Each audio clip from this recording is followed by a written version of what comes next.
A preparação do ator. Capítulo 1. A primeira prova. Hoje estávamos emocionados, aguardando a nossa primeira aula com o diretor Totsov. Ele, entretanto, só entrou na sala para declarar inesperadamente que, a fim de se familiarizar mais conosco, queria que dessemos um espetáculo em que interpretaríamos trechos de peças da nossa escolha. Seu objetivo era nos ver no palco, o cenário ao fundo, maquiados, vestidos, as luzes da ribalta acesas e com todos os acessórios. Só então, disse-nos, poderia avaliar a nossa qualidade dramática. A princípio, só uns poucos se mostraram favoráveis à prova sugerida. Entre eles, um rapazola recatado, Grisha Govorkov, que já representara um teatrinho qualquer, uma loura alta e linda chamada Sônia Veliaminova, e um sujeito vivo e barulhento chamado Vanya Vyuntsov. Pouco a pouco, afizemo-nos todos à ideia da experiência iminente. A ribalta luminosa foi ficando cada vez mais tentadora, e a representação logo se nos afigurou interessante, útil e até mesmo necessária. Na hora de escolher, eu e dois amigos, Paulo Shustov e Leão Putin, começamos por ser modestos. Pensamos num vaudeville ou numa comédia leve. Mas, por toda parte, ouvíamos pronunciar grandes nomes, Gogol, Ostrovsky, Chekhov e outros. Imperceptivelmente, notamos a nossa ambição crescera. Queríamos representar alguma coisa romântica, em trajes de época, em verso. Senti-me tentado pela figura de Mozart. Leão pela de Salieri. Paulo pensou em Dom Carlos. Aí começamos a discutir Shakespeare, e a minha escolha pessoal recaiu em Otelo. Quando Paulo concordou em interpretar o papel de Iago, tudo ficou resolvido. Ao sairmos do teatro, disseram-nos que o primeiro ensaio estava marcado para o dia seguinte. Chegando em casa, tarde, peguei meu exemplar de Otelo, instalei-me confortavelmente no sofá, abri o livro e comecei a ler.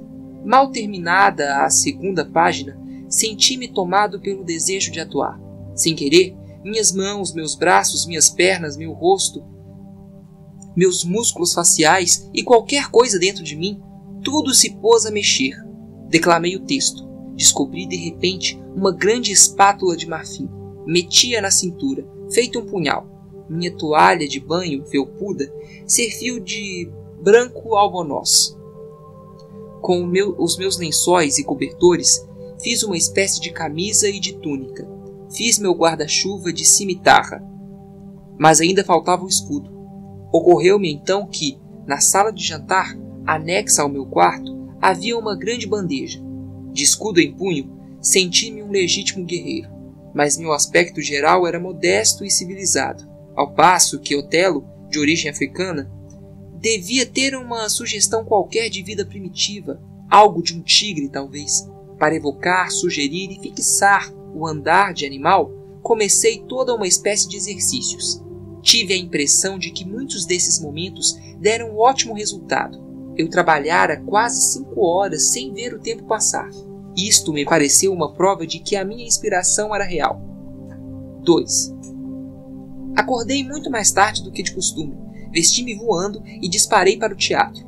Quando entrei na sala de ensaio, onde já estavam à minha espera, fiquei tão encabulado que, em vez de pedir desculpas, observei displicentemente.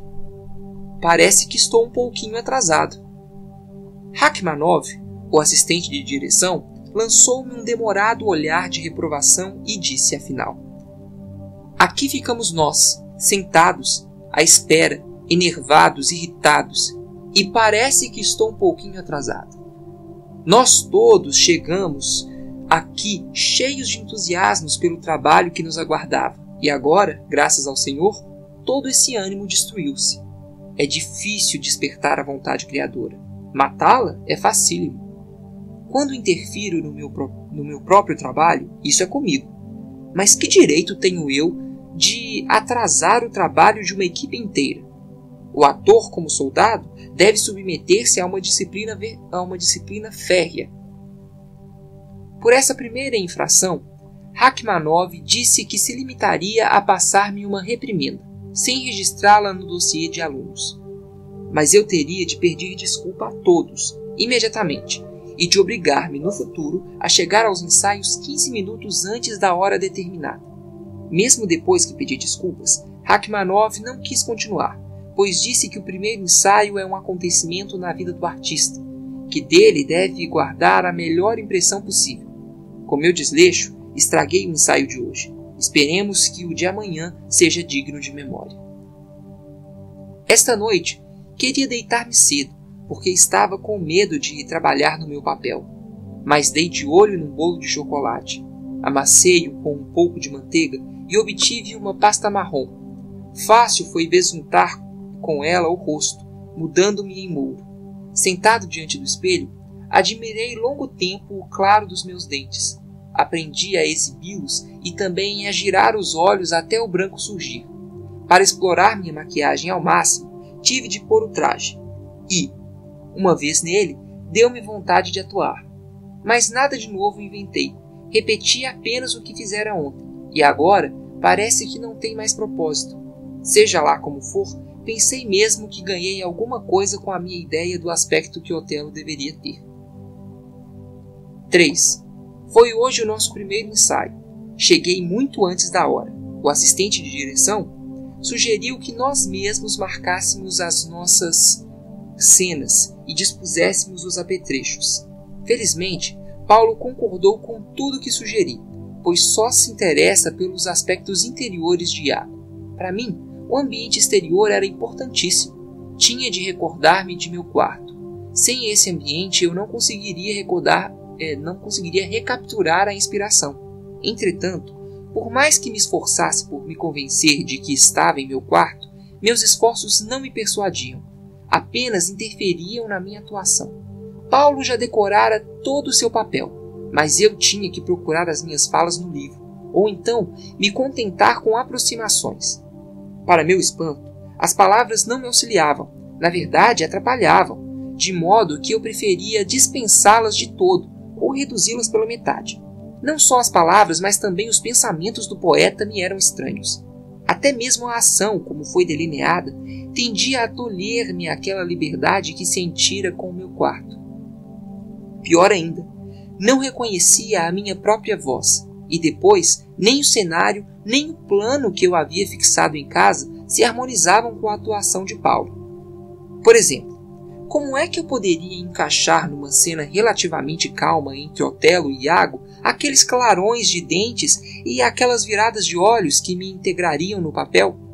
E, apesar disso, não podia desvencilhar-me nem das minhas ideias fixas de como representar aquela natureza para mim selvagem, nem sequer do cenário que preparara. A razão, talvez, é que eu não tinha nada para pôr no lugar dessas coisas. Lera o texto do papel isoladamente, representara isoladamente o personagem, sem relacioná-lo. As palavras interferiam na atuação, e esta nas palavras. Trabalhando hoje em casa, refiz o caminho antigo, sem nada encontrar de novo. Porque repito sem parar as mesmas cenas e os mesmos métodos? Por que a minha atuação de ontem é exatamente igual à de hoje e à de amanhã? Será que minha imaginação secou? Ou que não tenho material de reserva? Por que meu trabalho corria tão facilmente a princípio e depois estacava num determinado ponto? Enquanto assim refletia, umas pessoas se reuniram para o chá na sala ao lado. A fim de não lhes despertar a atenção, tive de transferir minha atividade para outro canto do quarto e dizer as minhas falas o mais baixo possível para que não me ouvissem. Com surpresa, constatei que essas pequenas modificações transformaram o meu estado de alma. Descobri um segredo: não permanecer muito tempo no mesmo ponto, repetindo sempre o que já se tornou por demais familiar. 4. No ensaio de hoje, desde o início, comecei a improvisar. Em vez de correr por toda parte, sentei-me numa cadeira e representei sem gestos nem movimentos, sem esgares nem viradas de olho. E que aconteceu? Atrapalhei-me de novo, esqueci o texto e as intenções habituais. Parei. Só havia um jeito: voltar ao meu velho sistema de representar, e até mesmo ao velho jogo de cena. Não era eu quem controlava os meus métodos. Eles é que me dominavam. 5. O ensaio de hoje não apresentou novidade. Entretanto, já estou mais habituado com o local de trabalho e a peça. A princípio, o meu método de interpretar o Mouro não podia, de modo algum, harmonizar-se com o Iago de Paulo. Hoje, parece que consegui realmente entrosar as nossas cenas. Pelo menos, já não sentia tanto as discrepâncias. 6. Hoje, o ensaio foi no grande palco. Eu contava com o efeito da sua atmosfera. E o que aconteceu? Em vez do brilho da ribalta e da lufa-lufa dos bastidores atulhados de cenários de toda espécie, dei comigo num lugar mal iluminado e deserto. Todo o vasto palco ali estava, aberto e nu. Só havia, junto da ribalta, umas simples cadeiras de bambu para marcar nosso cenário. À direita, um conjunto de refletores. Mal pus o pé no palco e logo se agigantou à minha frente o buraco imenso da boca de cena, e atrás dele uma amplidão sem fim de neblina escura. Esta foi a minha primeira impressão do palco visto por trás. "Comece!" gritou alguém. Eu tinha de entrar no quarto de Otelo, desmarcado pelas cadeiras de bambu, e ocupar minha posição. Sentei-me numa delas, mas era a cadeira errada, e nem sequer reconhecia o plano do nosso cenário. Durante muito tempo, não me pude enquadrar no ambiente nem concentrar a atenção no que se passava ao meu redor. Achei difícil até mesmo olhar para Paulo, que estava de pé, bem ao meu lado. Meu olhar ultrapassava-o, errando pelo auditório, ou, por trás da cena, pelas oficinas onde circulavam pessoas carregando coisas, martelando, discutindo. O espantoso é que eu, mecanicamente, continuei falando e atuando. Não fossem os meus prolongados exercícios caseiros que gravaram em mim certos métodos, eu teria parado logo nos primeiros versos. 7. Hoje tivemos um segundo ensaio em cena. Cheguei cedo e resolvi aprontar-me ali mesmo no palco, bem diferente de ontem. O trabalho fervia com a elevação dos cenários e a distribuição dos apetrechos. Dentro daquele caos, seria inútil buscar a quietude na qual me habituara em casa a encenar o meu papel. Antes de mais nada, precisava ajustar-me ao novo ambiente. Fui para o proscênio e fitei aquele impressionante buraco, além da ribalta, tentando acostumar-me com ele, libertar-me do seu magnetismo. Mas, quanto mais me esforçava por não o notar, mais ele me obsedava. Naquele instante, o maquinista, passando perto de mim, deixou cair um pacote de pregos. Ajudei-o a apanhá-los. E enquanto o fazia, tive a sensação agradabilíssima de estar perfeitamente à vontade no grande palco. Mas os pregos depressa foram colhidos e a vastidão do lugar voltou logo a me oprimir. Corri para a plateia. Os ensaios de outras cenas começaram, mas não vi coisa alguma. Estava excitado demais, esperando a minha vez. Essa espera tem o seu lado bom. Deixa-nos em tal estado que só podemos ansiar pela nossa vez, para ficarmos livres daquilo que tememos. Chegada a hora, finalmente subi ao palco, onde haviam esboçado um cenário com pedaços de outras montagens.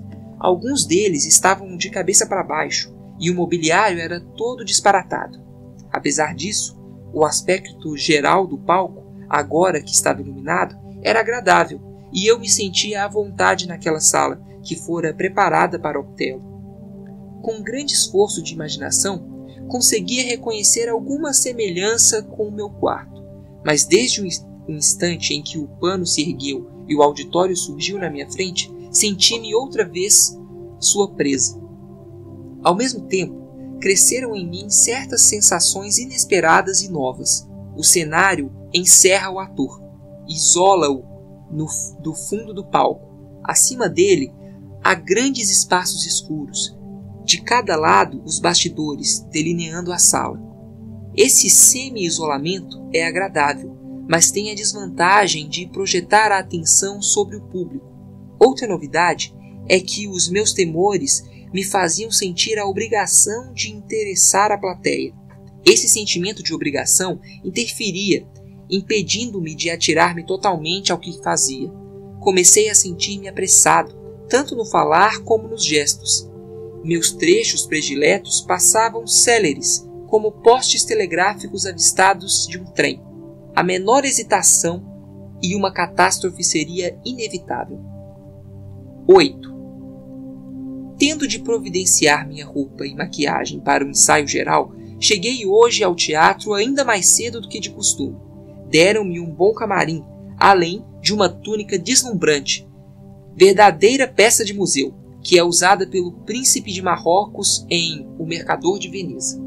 Sentei-me diante da penteadeira, sobre a qual estavam dispostas várias cabeleiras, mechas de cabelo, potes de laca, bastões de maquiagem, pó de arroz, escovas. Comecei a aplicar com um pincel uma cor marrom escuro, mas endurecia tão depressa que quase não deixava sinal. Então tentei usar uma solução, com o mesmo resultado. Pus a tinta no dedo e esfreguei no rosto. Mas não tive sorte, a não ser com o azul claro, justamente a cor que, a meu ver, não poderia de modo algum ser utilizada na maquiagem de Otelo. Passei um pouco de verniz no rosto e tentei colar pelo postiço. O verniz me picava a pele e o cabelo postiço ficou espetado, em pé na minha cara. Experimentei uma cabeleira atrás da outra. Todas elas, por cima de um rosto sem pintura, ficavam muito evidentes. Depois, tentei lavar a pouca maquiagem que pegara em meu rosto, mas não tinha a menor ideia de como fazer. Foi então que entrou no camarim um homem alto, magríssimo, de óculos, num comprido guarda-pó branco. Curvou-se e pôs-se a trabalhar no meu rosto. Primeiro limpou com vaselina tudo o que eu tinha passado, e depois recomeçou com cores novas. Notando que a tinta estava dura, molhou um pincel num pouco de óleo. Passou óleo também no meu rosto.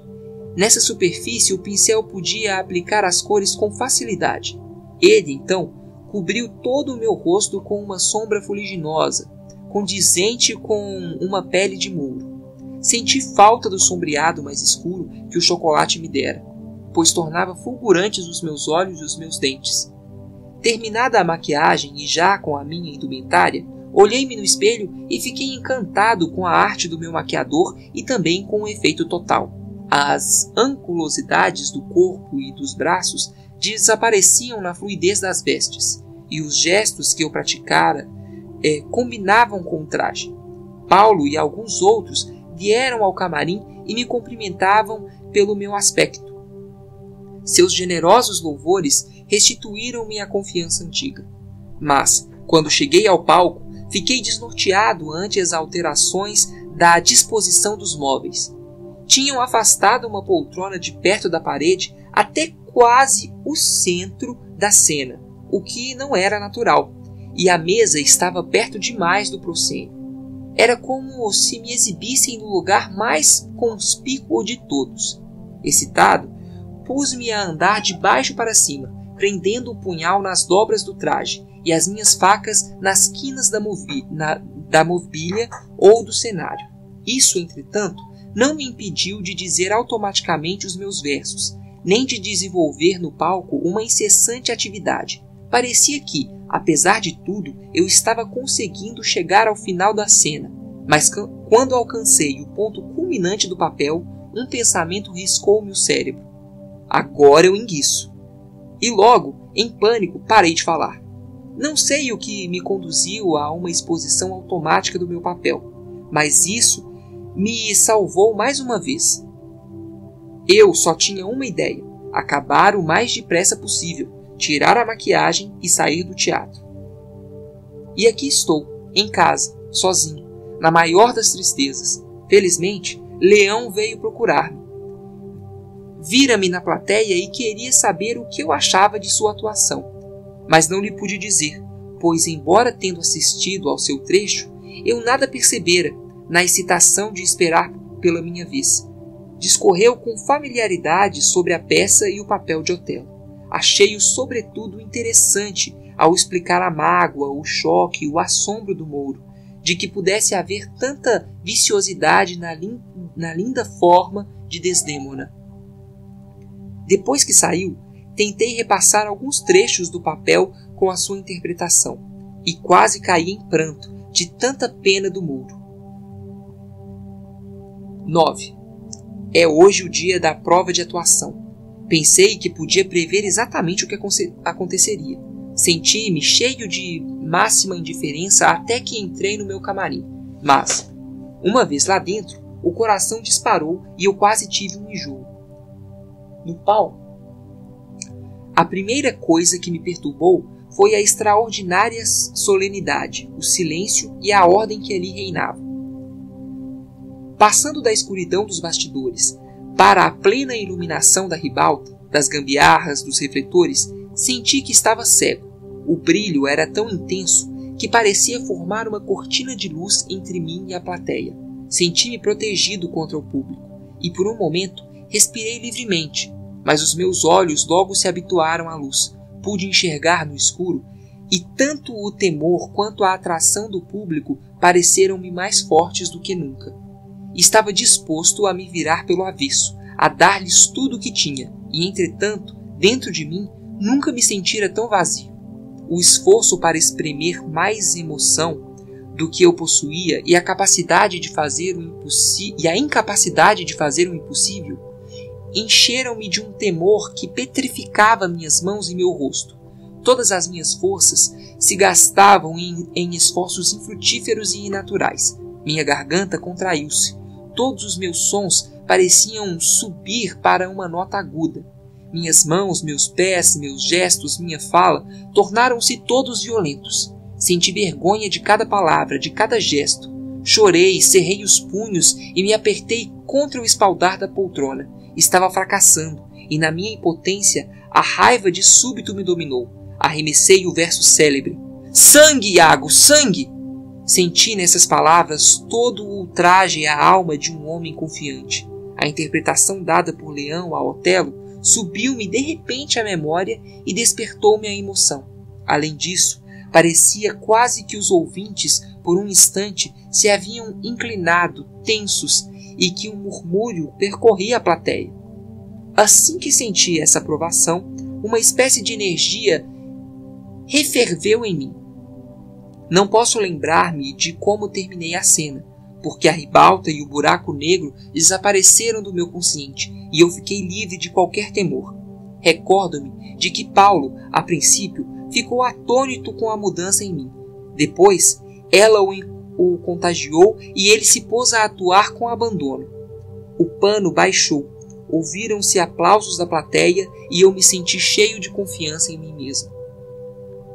Com ares de astro em turnê, com fingida indiferença, desci para a plateia no intervalo.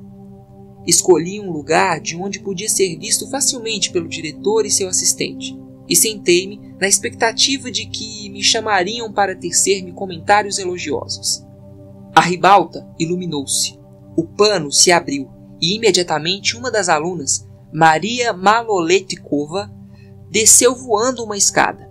Caiu por terra em contorções e exclamou: "Oh, socorram-me!"